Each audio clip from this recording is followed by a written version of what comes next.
Hey guys, a little bit of a different intro because this is just a quick public service announcement. I recorded the following episode before I went away on holiday when I was going to try and do like a whole week of pre-recording. It didn't work out that way because Christmas and New Year's was such a busy period. So if I do mention anything about Christmas or New Year's or whatever else that doesn't match up with the actual timeline of this coming out on the 6th of January, just disregard it. You haven't fallen out of the order of the episodes, you haven't missed anything. It's just because I still want to get this episode out, continue the series, but let you guys know beforehand that there might be some references or whatever else that are out of date.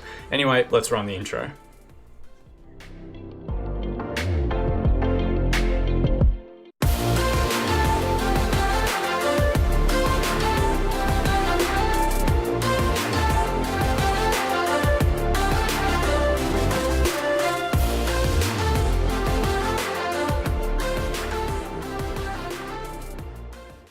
Alright everybody, hello and welcome as always. I am Sean, this is In The Mixer as we're up to episode 16, and not only that, it is the last week of 2019. 2019's been a great year for me, I hope it has been for you guys as well. And as we make the journey into 2020, I'm just looking at the calendar here, hopefully we can get a full week of episodes out. I am travelling over the New Year period, trying to smash one out now ahead of time. I'll try and get a couple more out, and then hopefully there isn't as big a lull for you guys to have to wait for episodes and all that sort of stuff. But super keen to get into season 4. We've made it back to back to back promotions. Can we add another one this year? Let's jump in and have a look at how we've gone in the off season.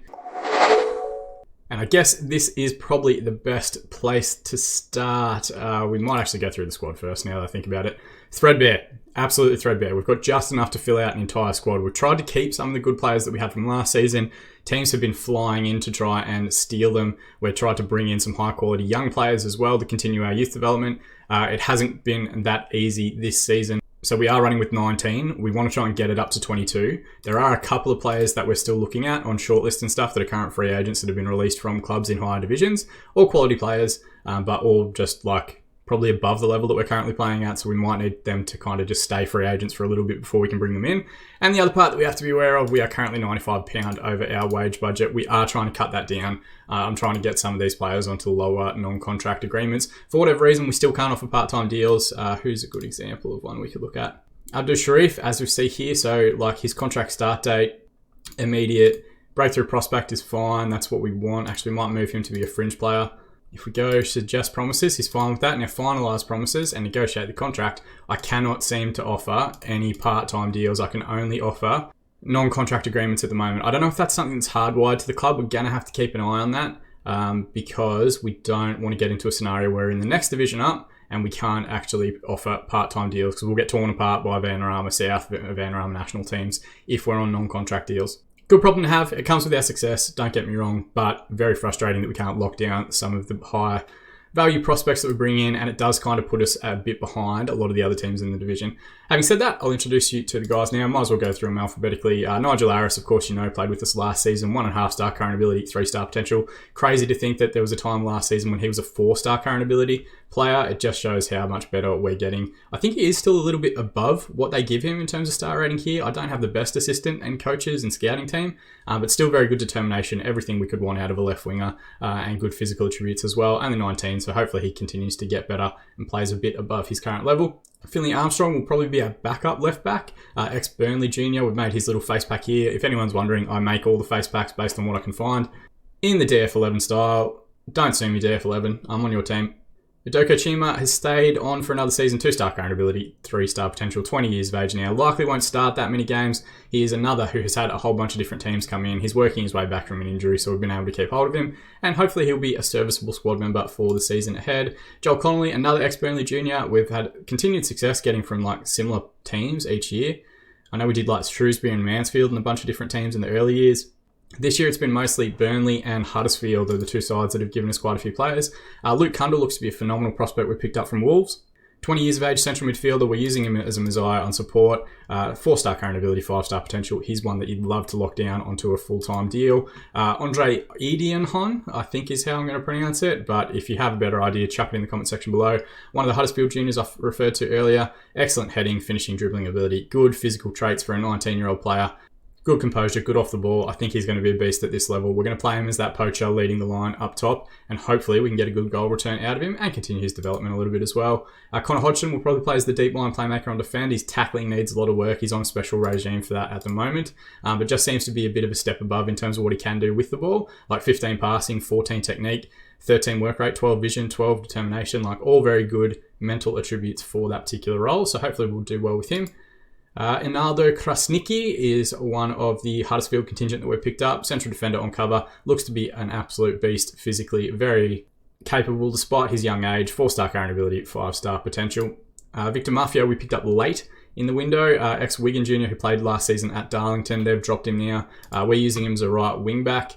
Good crossing, good dribbling, good first touch. Pretty much all we could need. Potentially one that we'll have to try and improve on. 2.5-star current ability, 3.5-star potential. But he's going to be fine for us for the time being. Jamie Melbourne will play on the opposite side, ex-Stoke City junior, good natural left-sided player, good tackling, okay marking and passing, they need a little bit of improvement, but physically just a beast, 16 acceleration, 15 pace, decent mental attributes for what we're asking him to do, 3-star current ability, 4-star potential. Sammy Operon will continue for another season. Ex-Sheffield United, ex-Chelsea junior, played with us 8 games last season, scored 8 goals. If we can get a full season out of him, I think he's going to be fantastic for us. And he's been pretty good so far in the off-season as well. Still that false 9 on support, which I love. I very rarely at this level see anyone that can fulfill that role. So we'll continue giving him time, letting him be a big part of the team, and hopefully he can reward us with a good few goals. Simeon Ure has returned to the club, only on loan from Salford. Of course, Season 1 into Season 2 made 57 appearances and 28 goals for the club before getting his, not big money move, but his higher division move to Salford, who are still sitting in League 2, I think they are.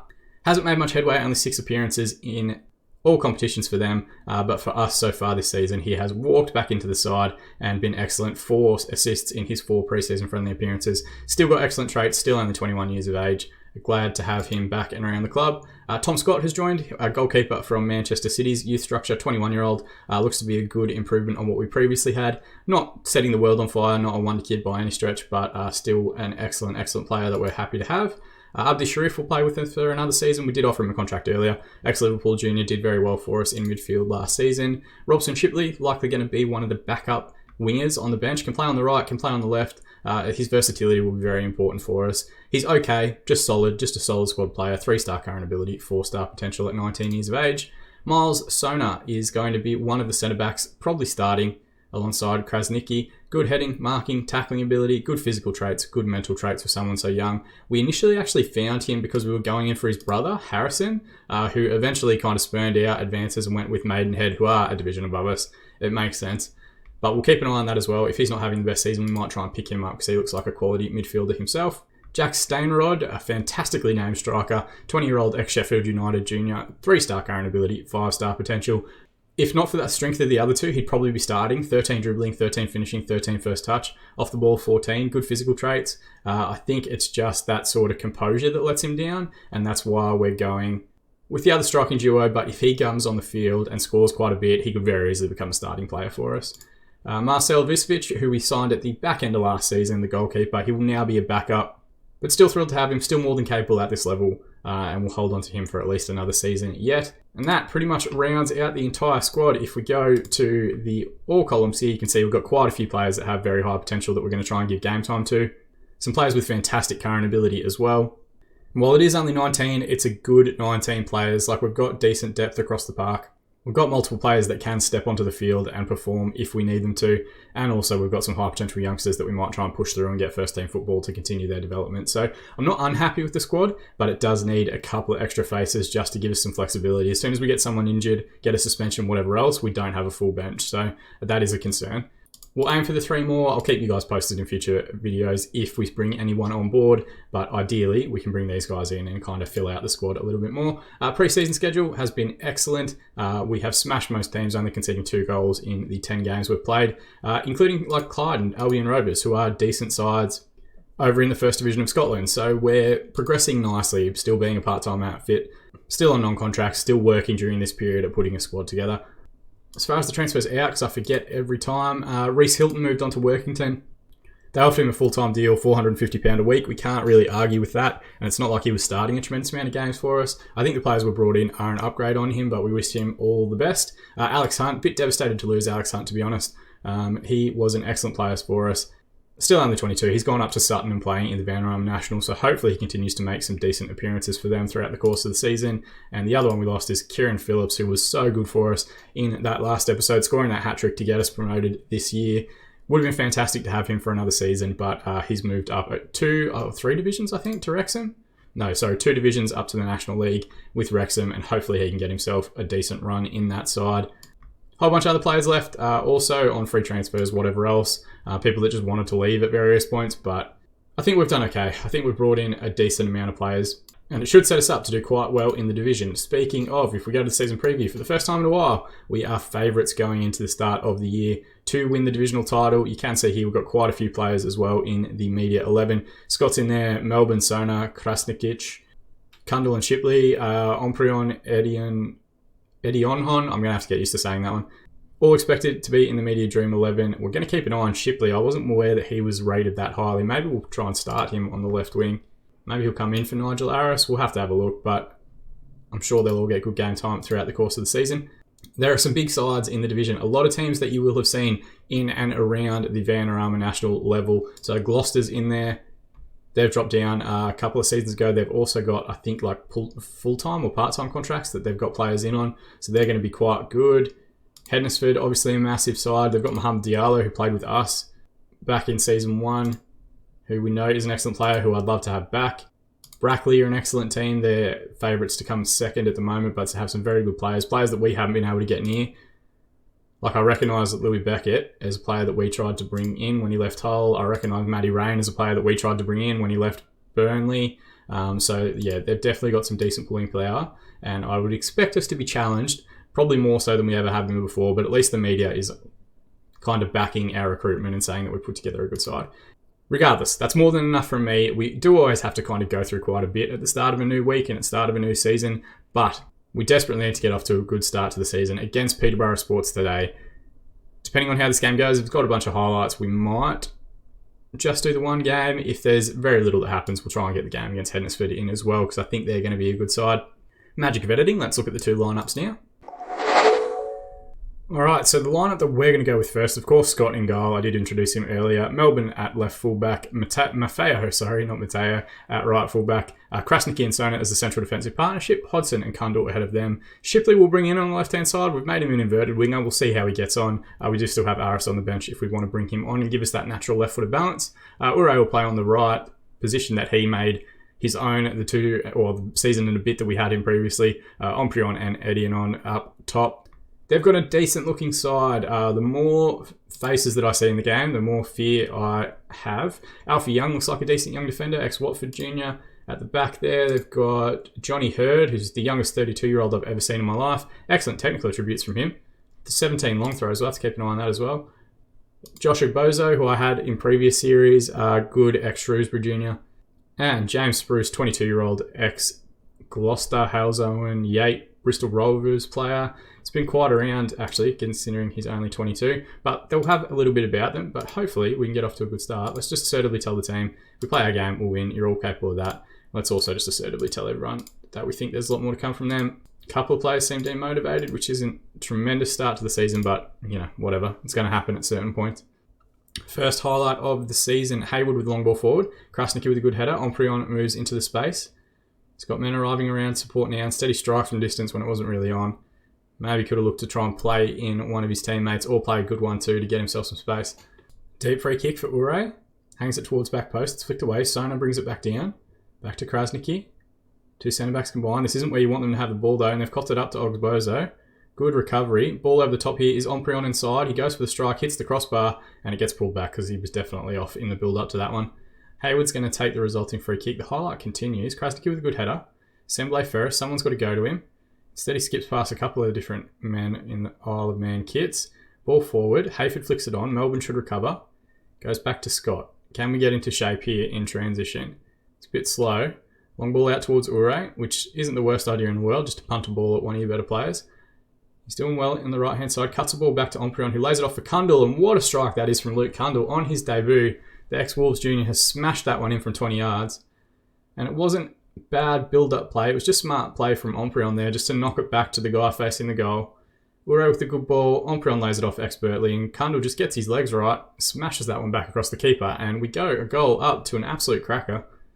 Hopefully that's not what it's going to take for us to actually score at this level, because I can't see us pulling too many of those out of the hat every week. 10 minutes remain though, we're going to use our demand more shout. We'll see if we can just give everyone some focus through to half time. Most have responded pressured, which is very frustrating. Long ball forward here from Hurd, finds Spruce out wide, we did talk about him in the build-up, cuts it back to Ogbozo. Looks for a backstick ball. Melbourne's header away is poor. Kundal recovers the ball in a good position. He's picked up an early yellow card. We will have to be wary of that. Ure now crosses halfway, bursts into space at pace, and skips past another man in from the wide area. And he shoots. We've moved, you might have noticed, we moved our wingers to be on support and to shoot less often, and they still shoot all the time. So frustrating. Corner comes in, but it's hacked away by McKnight for Peterborough. Another highlight here, 1 minute to be added on. Long ball forward to Sembi Ferris. Good tackle from Hodgson. Shipsley recovers in a good area. Loses the ball out to White. Puts a good press back on though. Can he recover possession? Reverse pass again.